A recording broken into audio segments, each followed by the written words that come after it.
Soyez bénis ce matin par la grâce du Seigneur.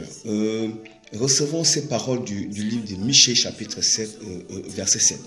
Pour moi, je regarderai vers l'Éternel.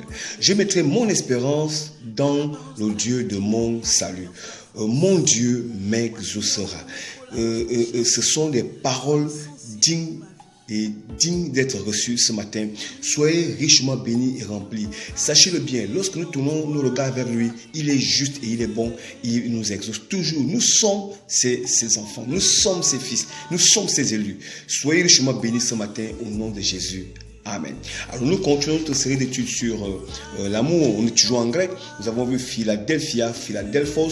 Aujourd'hui nous voyons Philanthropia, qui est bienveillance, amour pour tous les hommes, qui a donné le mot en français philanthropie, qui est générosité.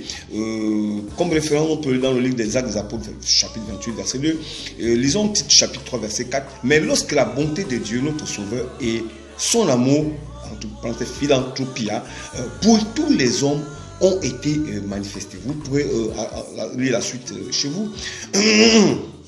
On pourra comme ça, dans les explications, dans le champ sémantique de l'amour en grec, parler de philargoria. Philargoria, lui, c'est vraiment l'amour de l'argent et être avarice. Comme ça, toujours, il y a aussi philia. Philia, c'est l'amour du monde, ou l'amitié.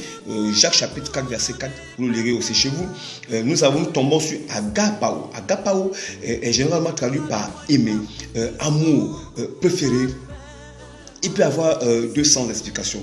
Dans un premier sens, c'est ce qui concerne les personnes. Ce qui veut dire que c'est quelqu'un qui accueille et il reçoit et il aime sincèrement et il aime chèrement. Et dans un deuxième sens, c'est aimer les choses, c'est-à-dire avoir du plaisir, être content d'avoir une chose ou d'avoir un objet, d'avoir une maison, une voiture, peu importe. Alors, le mot agapao vient de philéo qui lui est défini par aimer, c'est-à-dire approuver, ce qui plaît. C'est aussi traduit par la sanction. Ah oui, ça c'est faut le savoir. Dans l'amour, il y a la sanction, parce que quand on aime, on est obligé de lui traiter affectueusement avec bonté. Affectueusement avec bonté, il y a des signes d'amour, bien sûr. C'est embrasser, donner, un baiser. Il y a aussi aimer faire. Alors, philéo lui vient du mot philos, que nous avons défini précédemment avec Philadelphos. Alors, nous arrivons enfin au mot agapé. Agapé qui est traduit par amour, charité, affection, agapé.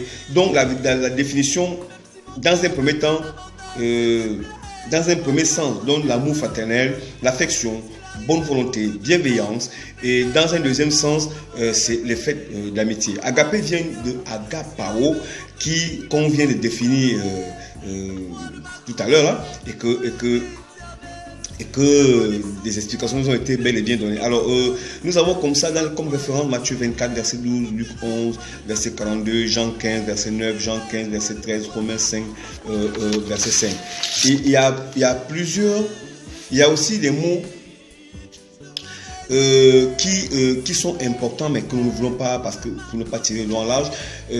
Donc, mais tous ces mots, c'est pour vous donner, dans un sens plus large, un champ sémantique assez étoffé, le sens propre du mot amour en grec. Il y en a beaucoup, mais on ne pourra pas tout dire. Alors, sachez que demain, nous allons aborder le mot amour en hébreu. Et en hébreu, nous serons beaucoup plus édifiés. Et je vous convie tous à être branchés, connectés à ce programme.